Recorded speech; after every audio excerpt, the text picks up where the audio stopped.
She needed some time off, my mom said with that cheerful tone she used when she was about to drop a bombshell. I stood there at San Diego International Airport, staring at my Aunt Cheryl's overstuffed suitcases beside my parents' matching luggage set. The custom tags I had ordered 3 weeks ago with their names embossed in gold letters suddenly felt like a cruel joke. My name is Kayla Donovan. I'm 34 years old, and I work as a software consultant here in San Diego. I had spent the last 4 months planning what I thought would be the perfect surprise for my parents, a fully paid 7-day luxury vacation to Australia. It was my way of saying thank you for 20 years of unwavering support through my career struggles, my messy divorce, and every triumph along the way. They deserved something extraordinary, but standing there in the departure terminal, watching Cheryl adjust her oversized sunglasses while complaining about the airport coffee prices, I felt something cold settle in my stomach. This wasn't how I had imagined this moment. I had pictured my parents' faces lighting up as I handed them their boarding passes, not this awkward family reunion that nobody had consulted me about. "I thought this trip was for you two," I said, barely managing to keep my voice steady. The boarding announcement for their flight echoed overhead, and other passengers were already lining up. Dad shifted uncomfortably, avoiding my eyes. "We thought you wouldn't mind, sweetheart. Besides, Cheryl's had a really rough year with the job market and everything." Cheryl jumped in before I could respond. "I've been so stressed, Kayla. You know how hard it is for someone my age to find work. Your parents are just being thoughtful." She said this while examining her freshly manicured nails, which somehow didn't match the image of someone who couldn't afford basic necessities. I looked at the travel packets in my hands, meticulously organized itineraries that I had crafted with the help of 3 different travel agents. Business class seats that I had specifically upgraded for my parents' comfort. Private tours of the Sydney Opera House and the Blue Mountains that were booked under my name and required my identification. The scenic helicopter ride over the 12 Apostles that I had splurged on because Dad had mentioned wanting to see them from above. None of them knew about the careful planning, the personal touches, or the fact that everything was tied to my name and credit card for verification purposes. They saw it as just another vacation, easily transferable to whoever needed it most. The boarding announcement came again, more urgent this time, and I realized this moment would define everything that came next. Growing up, my parents Gregory and Linda Donovan had been the foundation of everything good in my life. They were both retired educators who had spent their careers shaping young minds in San Diego's public school system. Dad taught high school mathematics for 32 years, while Mom dedicated herself to elementary education, specializing in helping struggling readers find their confidence. They approached parenting the same way they approached teaching, with patience, wisdom, and an unwavering belief that everyone deserved support. Throughout my 20s, when I was bouncing between entry-level tech jobs and trying to establish myself as an independent consultant, they never once made me feel like a burden. When I moved back home for 8 months after my divorce, they welcomed me with open arms and helped me rebuild my confidence. They celebrated every small victory in my career and offered guidance during the inevitable setbacks that come with entrepreneurial life. But there had always been one complicating factor in our family dynamic: Cheryl Lambert, my mother's younger sister. At 61, Cheryl had perfected the art of playing the victim while avoiding any real responsibility for her circumstances. She had been between jobs for the better part of 3 years, living off a combination of unemployment benefits, family loans, and what she called temporary financial assistance from anyone willing to provide it. The pattern was always the same. Cheryl would appear at family gatherings with elaborate stories about promising job interviews that mysteriously fell through, or demanding employers who didn't appreciate her unique skill set. She had a master's degree in communications, but claimed the industry had changed too much for someone with her experience. She applied for positions sporadically, usually ones that were either far below or far above her qualifications, then complained when nothing materialized. What frustrated me most was how my parents enabled her behavior. They saw her struggles through the lens of their teaching experience, always believing that with enough support and encouragement, anyone could turn their situation around. They didn't see what I saw: the designer handbags she somehow afforded, the expensive salon treatments she prioritized over job interviews, the way she conveniently had family emergencies whenever temporary work became available. Mom had mentioned Cheryl's latest crisis during our last phone conversation 2 weeks ago. Something about her landlord raising the rent and how stressed she was about making ends meet. I had listened sympathetically, while privately noting that Cheryl's rent problems seemed to coincide perfectly with her decision to take a long weekend in Las Vegas the month before. Still, I had never imagined that my parents would make such a significant decision without consulting me. The Australia trip wasn't just a vacation. It was my expression of gratitude for everything they had given me. I had wanted to share that experience with them, to see their faces when they experienced the Sydney Harbour Bridge at sunset, or watched kangaroos in their natural habitat. Now, as I watched Cheryl check her reflection in her phone camera, I realized that my parents viewed this gift very differently than I did. The boarding process began, and I handed over the travel documents with a smile that felt like it might crack my face. The tickets were printed with my parents' names, along with the confirmation numbers for everything I had arranged.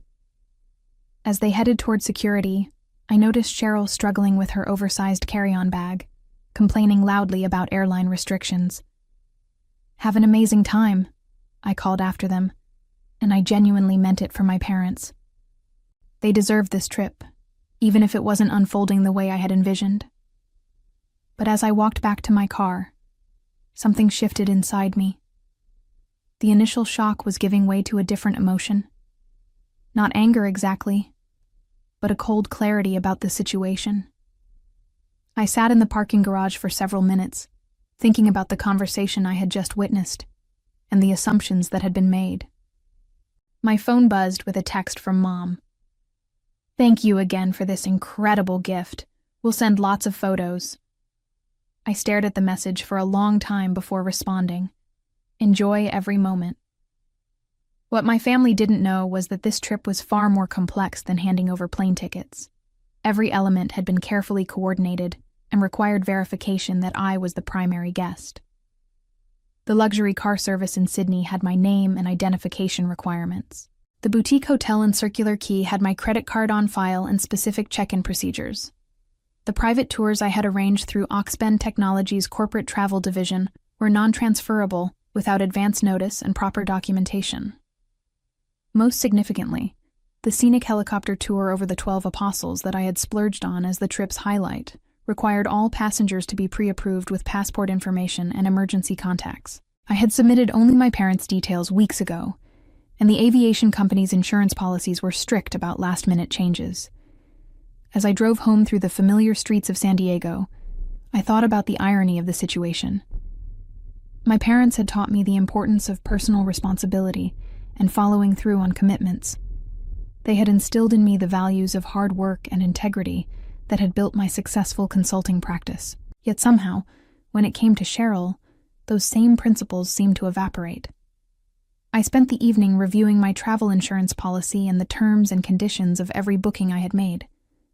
By midnight, I had a clear understanding of my options and the likely consequences of the unauthorized passenger change. I also had my laptop open to flight booking websites, exploring some interesting possibilities for my own immediate future. The next morning, I would wake up to frantic phone calls from Australia. But tonight, I poured myself a glass of wine and began researching luxury resorts in Queensland. If my carefully planned family vacation was about to become Cheryl's free ride, perhaps it was time to plan something even better, just for myself. The first call came at 3 a.m. San Diego time, which meant my parents had been in Sydney for exactly 6 hours. My phone buzzed insistently on the nightstand, displaying Dad's number. I let it go to voicemail, then listened to his message with growing satisfaction. "Kayla, honey, we're having some trouble here. The car service won't release the rental without you being present to show identification. They keep saying the booking requires the primary guest to verify everything. Could you call us back when you get this? We're kind of stuck at the airport." The second call came 20 minutes later, this time from Mom's phone. Her voice was strained with the kind of exhaustion that comes from dealing with bureaucracy while jet-lagged. "Sweetheart, there seems to be some confusion about the hotel reservation. The front desk manager says they need you to confirm the booking personally or provide written authorization for us to check in. Cheryl is getting really upset, and we don't know what to do. The lobby is full of people, and we just want to get to our room. I listened to both messages while brewing coffee in my kitchen, watching the sunrise paint the San Diego skyline in shades of gold. The coordination issues I had anticipated were unfolding exactly as expected.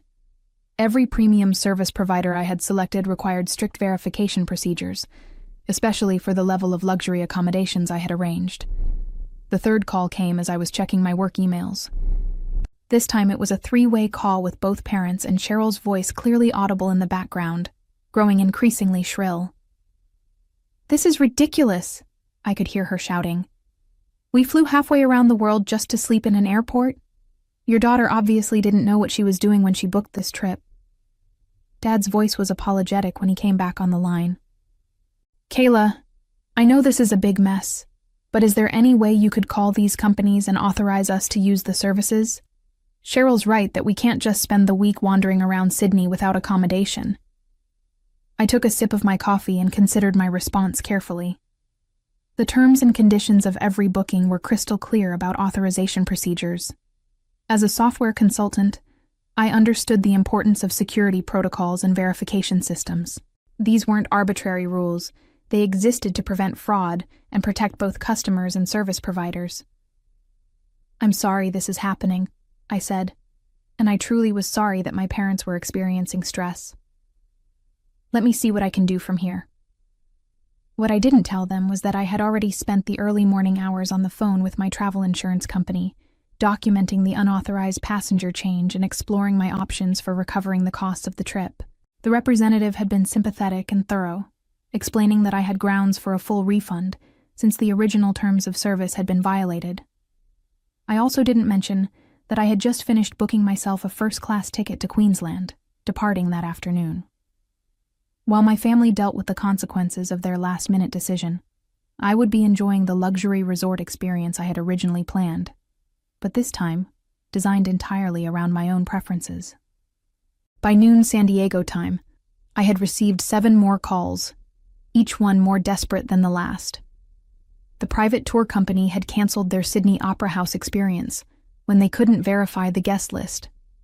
The Blue Mountains excursion was postponed indefinitely pending proper documentation, and the helicopter tour over the 12 Apostles had been canceled entirely due to insurance liability issues with unregistered passengers. As I packed my suitcase for Queensland, I thought about the lesson my parents had inadvertently taught me. Sometimes the most generous gestures are also the most vulnerable to exploitation. But sometimes, when people take advantage of generosity, they create opportunities for even better outcomes.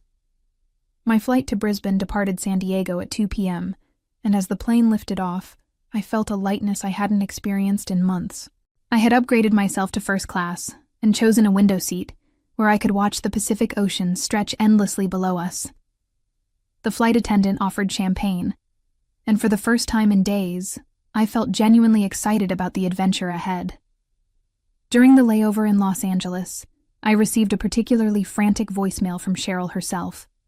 Her voice was a mixture of outrage and desperation that would have been comical if it weren't so revealing.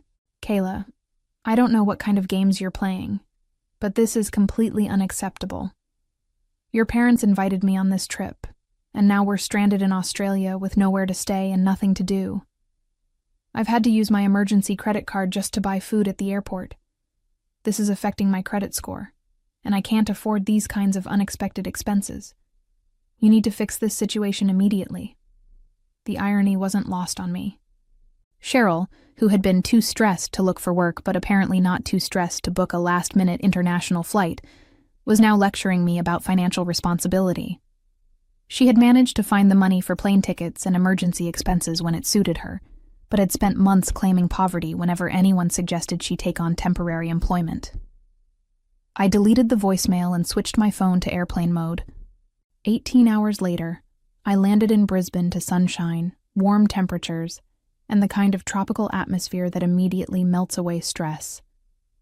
The resort I had booked for myself was everything I had hoped the original Australia trip would be. Elegant, peaceful, and designed for genuine relaxation rather than family drama. My suite overlooked the Coral Sea, with a private balcony where I could watch dolphins play in the crystal-clear water. The spa offered treatments I had only dreamed about, and the restaurant served fresh seafood that made every meal feel like a celebration. For the first time in years, I was traveling purely for my own enjoyment, with no obligations to manage anyone else's comfort or expectations. On my second day, while enjoying a massage that erased months of work tension, I received a text message from Mom that made everything clear. "We're flying home early. This trip hasn't worked out the way we expected. Cheryl is very upset about the accommodations, and we think it's better to cut our losses."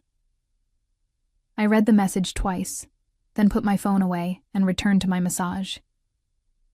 They were giving up after 2 days in one of the world's most beautiful cities because the luxury amenities I had arranged weren't accessible to their uninvited guest. Instead of adapting to the situation or finding alternative accommodations, they had chosen to retreat. That evening, as I sipped a cocktail on my balcony and watched the sunset paint the ocean in shades of pink and gold, I realized that this solo vacation was teaching me something important about my own boundaries. For years, I had prioritized other people's comfort over my own needs, making sacrifices and accommodations that were rarely acknowledged or appreciated. The Australia trip I had originally planned was about expressing gratitude, but this Queensland experience was about reclaiming my own sense of adventure and independence. I was rediscovering the joy of making decisions based purely on what would make me happy, rather than what would keep everyone else satisfied. Tomorrow, I plan to take a helicopter tour of the Great Barrier Reef, something even more spectacular than the 12 Apostles experience I had arranged for my parents. This time, there would be no complications, no unauthorized passengers, and no family drama to diminish the wonder of the moment. The helicopter tour over the Great Barrier Reef exceeded every expectation I had harbored. Flying above the coral formations in perfect weather, with a knowledgeable pilot who pointed out marine life and geological features, I experienced the kind of awe that makes you understand why people become addicted to travel. The water below us shifted through impossible shades of blue and turquoise, and I could see sea turtles and rays moving through the coral gardens like living art. As we touched down back at the helipad, I felt profoundly grateful, not just for the experience itself, but for the series of events that had led me here. If my parents hadn't made their last-minute decision about Cheryl, I would never have discovered this resort, never have taken this particular tour, and never have had the freedom to structure my days around pure enjoyment rather than family obligations. That afternoon, I posted my first Instagram photo from the trip, a shot of my feet on the private balcony, with the Coral Sea stretching to the horizon and a tropical cocktail in the foreground. The caption read, "Sometimes the best adventures are the ones you take alone. Learning to prioritize my own happiness has been the most valuable lesson of the year." Within hours, the photo had received dozens of likes and comments from friends and colleagues who had been following my career journey. Several people mentioned how refreshed and happy I looked, which made me realize that the stress of managing everyone else's expectations had been more visible than I thought. My phone showed several missed calls from my parents' numbers, but I wasn't ready to engage with the aftermath of their decision.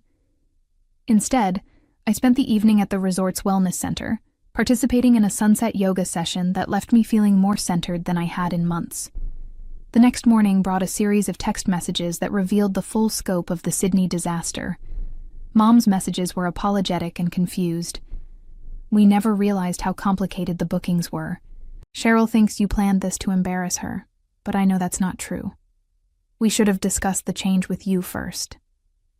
Dad's message was more direct. "We made a mistake, and I'm sorry. Cheryl's upset about the money she spent on the flight, but that's not your responsibility. We hope you can forgive us for not thinking this through." But it was Cheryl's message that revealed her true character. "I know you did this on purpose to make me look bad. You're just like your mother's family, always looking down on people who are going through hard times. When I get home, I'm going to make sure everyone knows how selfish and vindictive you really are." I read her message twice, then blocked her number. The threat to damage my reputation with family members was exactly the kind of manipulative behavior I had observed for years, but never directly experienced. She couldn't accept responsibility for the consequences of her last-minute intrusion into someone else's carefully planned gift, so she was trying to reframe the entire situation as a personal attack against her. That evening, I had dinner at the resort's finest restaurant, where I ordered the seafood tasting menu and paired it with an Australian wine that the sommelier recommended. As I watched other solo travelers and couples enjoying their meals in the elegant dining room, I realized that I had stumbled onto something transformative. This wasn't just a vacation anymore. It was a blueprint for how I wanted to live my life going forward. The resort experience had shown me the value of investing in experiences that genuinely brought me joy, rather than constantly sacrificing my own preferences to accommodate other people's needs or expectations. Tomorrow would be my last full day in Queensland, and I was already planning my next solo adventure. On my final day in Queensland, I decided to document the full scope of my solo Australian adventure. I spent the morning taking photos at every beautiful location within the resort. The infinity pool that seemed to merge with the ocean, the tropical gardens where rainbow lorikeets posed obligingly for pictures, and the spa pavilion where I had discovered the restorative power of genuine self-care. Each photo told a story of independence and joy that contrasted sharply with the chaos my family was experiencing in Sydney. I wasn't being vindictive. I was simply sharing my authentic experience of what a well-planned Australian vacation could actually look like. The piece de resistance was a photo from my helicopter tour over the Great Barrier Reef, showing the vast expanse of coral formations and impossibly blue water stretching to the horizon. I had asked the pilot to take the shot, and it captured both the helicopter's interior and the breathtaking landscape below. It was the kind of once-in-a-lifetime experience that people dream about, but rarely achieve. I crafted the Instagram post carefully, choosing words that expressed gratitude and personal growth rather than criticism of anyone else. The final caption read, "Sometimes the universe redirects your plans towards something even better. This solo adventure to Queensland has taught me the importance of designing experiences around your own values and priorities." The Great Barrier Reef helicopter tour was absolutely magical. Every bit as spectacular as I dreamed it would be. Grateful for the reminder that the best company you can keep is sometimes your own. Within minutes, the post had received more engagement than anything I had ever shared. Friends and colleagues were commenting with messages of support and admiration for my independence. Several people mentioned that my posts had inspired them to book their own solo travel experiences. The contrast with my family's situation was now fully documented across my social media presence. While they had spent their Australian vacation dealing with logistics problems and accommodation issues, I had been experiencing the country at its absolute finest, exactly as I had originally envisioned. The flight home to San Diego gave me 18 hours to process everything that had happened and prepare for the conversations that awaited me. I felt remarkably peaceful about the entire situation, which surprised me. A week ago, I would have been anxious about family conflict and eager to smooth over any hurt feelings. Now, I simply felt clear about my boundaries and confident about the choices I had made. My parents were scheduled to land in San Diego 2 hours before my flight arrived, which meant they would have time to decompress from their travel experience before we spoke. I had decided to reach out to them directly and have an honest conversation about what had happened and what it meant for our family relationships going forward. Cheryl, on the other hand, had made her position clear through her threatening text message. She viewed the entire situation as a personal attack designed to humiliate her, rather than the natural consequence of changing someone else's carefully coordinated plans without permission. Her inability to take responsibility for her role in the Sydney disaster told me everything I needed to know about her character and her approach to family relationships. The most important realization from my Queensland experience was that I had been undervaluing my own needs and preferences for years. The solo vacation had shown me what genuine relaxation felt like when I wasn't managing other people's comfort or mediating family dynamics. I had discovered restaurants I loved, activities that brought me joy, and most importantly, a sense of confidence about making decisions based purely on what would enhance my own well-being. As the plane began its descent into San Diego, I looked out at the familiar coastline and felt excited about returning home. For the first time in years, I was coming back from a vacation feeling genuinely refreshed and energized, rather than exhausted from family obligations. The experience had taught me that sometimes the most generous thing you can do for the people you love is to model healthy boundaries and authentic self-care. As I settled back into my San Diego routine, I reflected on how dramatically my perspective had shifted in just 1 week. The Australia trip that began as an expression of gratitude had transformed into a masterclass in personal boundaries and the importance of protecting your own well-being. Looking ahead, I knew my relationships with family would never return to their previous patterns, and I was grateful for that change, because it meant I could finally prioritize my own happiness without guilt or apology.